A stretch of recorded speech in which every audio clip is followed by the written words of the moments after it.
Bismillah. Welcome to the last class of Diwani Jali script. You are watching DIP&ART. Now, before constructing an art piece, I want to clear some important points. Diwani Jali itself is a very complex sort of script when it comes to constructing an art. इसका complexity में लिखे जाने की वजह सिर्फ ये थी कि पुराने ज़माने में ये सीक्रेट लेटर्स पहुंचाने के लिए यूज़ किया जाता था. It's basically written in a board shape, but we can give our art piece another shape, just like round, square, and a droplet maybe. Another third and important point is that we have to maintain the space between text, or we need to maintain the symmetry to get the balanced sort of looking art piece by using different harakats. Bismillahirrahmanirrahim. We are gonna start writing our own text. Firstly, I thought that I could make a board shape, but then I switched to another one. I decided to not go for the board shape, but let's see what I'm gonna make here.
I'm gonna show you some other practices that I've done before this one.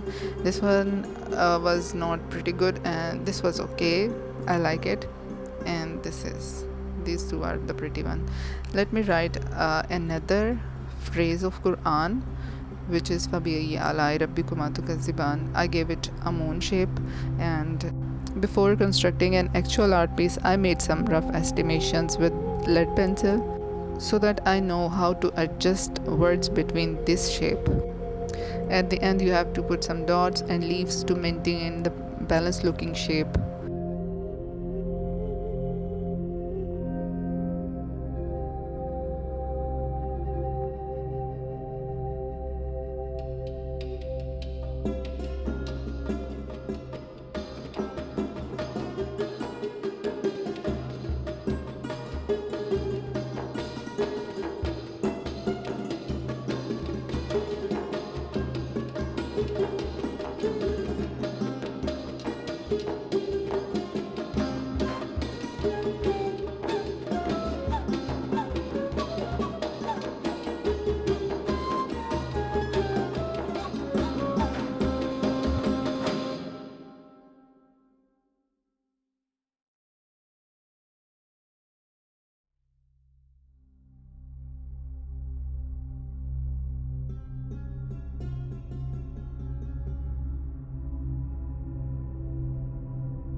So this was the last class of Diwani Jali series. I hope you enjoyed it, you liked it, and I'll meet you soon inshallah in the next video. This is Mikra signing off. Fi amanillah.